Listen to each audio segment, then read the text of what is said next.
போலாமா?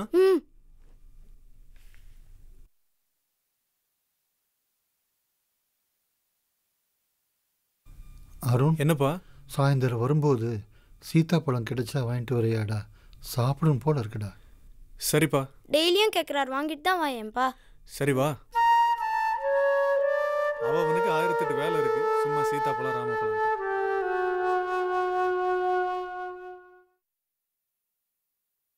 டெய்லி இட்லி தானா?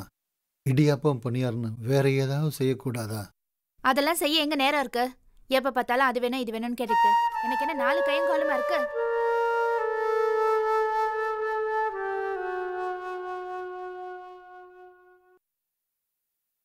சீத்தாப்பழம் வாங்கினியாடா?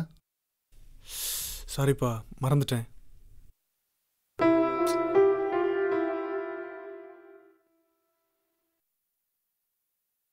என்னங்க, உங்க அப்பா இன்னைக்கு சாப்பாடு வேணான்ட்டாரு. கோவமா இருக்காரா? ரொம்ப. விடு, நாளை கன்வின்ஸ் பண்ணிக்கலாம். எப்படியாவது கன்வின்ஸ் பண்ணிடணும், சரியா? சரி. என்னங்க, சொல்லுங்க உங்க அப்பாவுக்கு என்னென்ன பிடிக்கும்னு. இடியாப்பம், பனியாரம், அது தெரியுமே, வேற என்ன? லஞ்சுனா பிரியாணி ரொம்ப விரும்பி சாப்பிடுவாரு. மீன் குழம்பு நல்லா காரமாக வச்சு கொடுத்தா வெளுத்து கட்டுவார். குழம்பு சரியில்லைன்னா தட்டை தூக்கி வீசிடுவார். மீன் குழம்பு உங்க அம்மா விட நான் நல்லா வைப்பேன். அப்புறம் தயிர் சாதம், மோர் மிளகா, ஸ்வீட்னா ஜாங்கிரி, சக்கரை பொங்கல், காரம்னா நேந்திரம் சிப்ஸு, ஜூஸ்னா கிரேப், பழம்னா சீத்தாப்பழம். சாப்பாடு திருப்தியாக இருந்தால் ஒரு பீடா சாப்பிடுவார். அம்மா பெர்மிஷனோட ஒரு தம் அடிப்பார். அம்மா, தாத்தாவுக்கு ஜெம்ஸும் லாலிபாப்பும் ரொம்ப பிடிக்கும், அதையும் எழுதிக்க. சரி.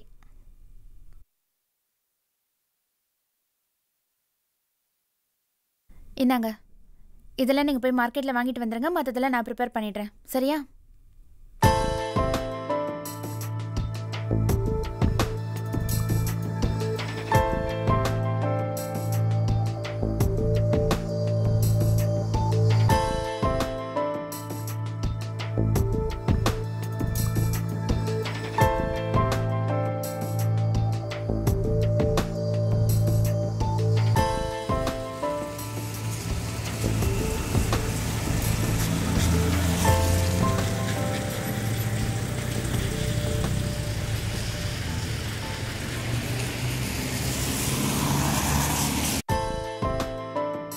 இந்தாம்மா, எல்லாம் வாங்கியாச்சு. பீடா வாங்குறதுக்கு தான் ரொம்ப அலைய வேண்டியதாக போச்சு.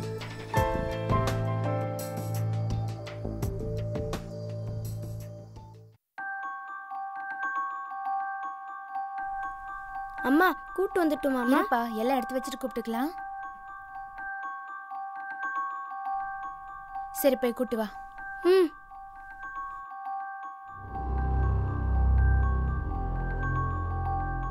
எல்லாம் ரெடியா? ரெடிங்க.